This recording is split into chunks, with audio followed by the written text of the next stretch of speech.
Even if you've watched all the seasons 10 times, paused to examine every tiny detail, and even watched all my videos about the show, including theories, analyses, and Easter egg breakdowns, there's still a huge amount of additional Rick and Morty content hidden in other sources. For example, between the second and third seasons of the show, while Earth was occupied by the Galactic Federation, an official Federation website was launched. The link to it was shared on the official Rick and Morty Twitter account. Unfortunately, it no longer functions due to the Blenflar crisis, which was triggered by Rick's actions in the first episode of Season 3, so you won't be able to access it anymore. However, back in the day, this website contained a massive amount of information about the Rick and Morty universe. According to its description, the site was intended to help residents of planets occupied by the Federation obtain mandatory reward cards required for all citizens.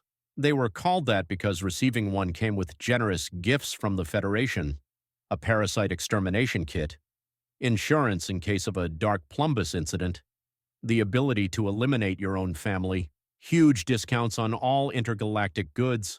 Additionally, you were automatically placed under total surveillance, and all valuable resources in your possession were confiscated and fairly redistributed among everyone. However, when users tried to claim their Federation reward card, a glitched animation would launch, leading them to a terminal.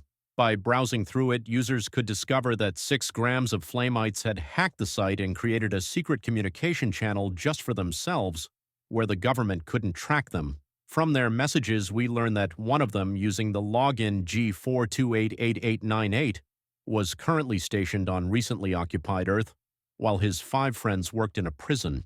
Because of this, a database of all inmates in the ultra-secure Ultramax prison system existed on Fat Connect, where Rick Sanchez was held after his arrest. The site allowed users to scroll through random prisoners or enter a specific identification code to view details about a particular inmate. Rick was listed under the number AE3852I, and as you can see, the site provided brief information about every prisoner in the database. This website allowed Rick and Morty fans to learn the names and home planets of all the alien species shown in the first 2 seasons. For example, these are Moopians, Shebzuvians, Nuptians, Grebabops, Babezianians, Boblazianians, Gorbulvians, and we also found out that the original Meeseeks come from a planet called Susususudio. As it later turned out, the very same Gramflamite from Earth was officially assigned to the Smith family and was specifically ordered to keep an eye on Morty. However, it was all for nothing. G4288898 reported that all the boy ever did was take pills and, well, choke his lower dangly bit. That was his entire daily routine in Rick's absence. In other videos that Graham Flammett shared with his friends, we see that Beth started drinking even more after her father disappeared. Summer got a new smartphone with a holographic screen and now spends all day glued to it. Jerry can now select his tie for work with just the press of a button. That's the biggest change in his life. Otherwise, in his free time, he still just plays his ball game on a tablet. Speaking of which, that game actually exists now. Adult Swim made it a reality. It's called Jerry's Game, and the goal is simply to pop very slowly rising balloons. You don't even have to pop them all. Missed one? No big deal. After every milestone, you get dramatic applause and fireworks. Sadly, the game isn't available for download in Russia.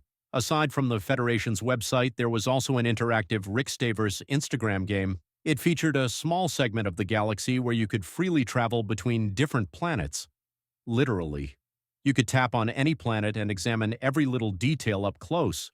It included the giant world Pluto-Earth Gazer Pazorpi Squanchy's planet, Gearhead's homeworld the Citadel, and many more.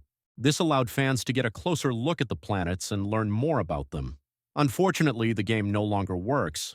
All the tags have somehow disappeared, so now, to view a planet, you'd have to manually find the right Instagram page the link originally led to. Still, Rickstaverse contains some very interesting Easter eggs, such as mini-games. For instance, in one game, Gazorpazorpian characters interacted differently with the alien you selected. They would bully a Nuptian, a Gearhead would crush one, and Gramflamites would hug them, of course. What else? Who even made this game? Interesting question. Also, in the Giant World Tavern's restroom, you could find Jerry Gochi, a Tamagotchi game featuring Jerry as the main character. No matter what you chose, Jerry would always end up in trouble. His computer would break, his workload would increase, people would laugh at him, he'd have a nightmare, he'd start a fire, or he'd just age into oblivion. Additionally, scattered across the galaxy were comic pages from the true Morty's commandments.